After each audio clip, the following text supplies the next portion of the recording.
स्वामी समर्थ. तुमचे सुप्रिया मराठी व्लॉग्स या यूट्यूब चॅनलमध्ये स्वागत आहे.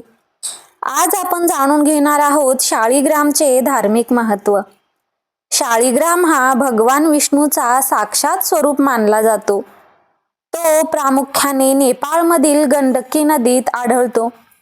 शाळीग्रामवर दिसणारी नैसर्गिक चक्राची चिन्हे ही भगवान विष्णूची सुदर्शन चक्र मानली जातात. हिंदू धर्मात शाळीग्रामची पूजा अत्यंत पवित्र मानली जाते. ज्या घरात शाळीग्रामची नियमित पूजा केली जाते त्या घरात सुख, समृद्धी आणि सकारात्मक ऊर्जा नांदते. विशेषतः एकादशी, गुरुवार आणि तुळशी पूजनाच्या वेळी शाळीग्रामची पूजा केल्यास विशेष पुण्य प्राप्त होते.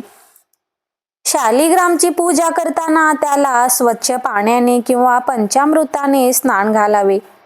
तुळशीची पाने अर्पण करावीत आणि ओम नमो भगवते वासुदेवाय किंवा ओम नमो नारायणाय या मंत्राचा जप करावा.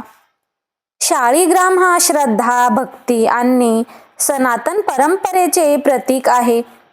त्याची पूजा ही केवळ विधी नसून भगवान विष्णूप्रती असलेली भक्ती आणि समर्पण व्यक्त करण्याचा एक सुंदर मार्ग आहे. जर तुम्हाला मी दिलेली माहिती आवडली असेल तर माझ्या व्हिडिओला लाईक करा, माझ्या चॅनलला सबस्क्राईब करा आणि इतरांपर्यंत ही माहिती नक्की शेअर करा. श्री स्वामी समर्थ.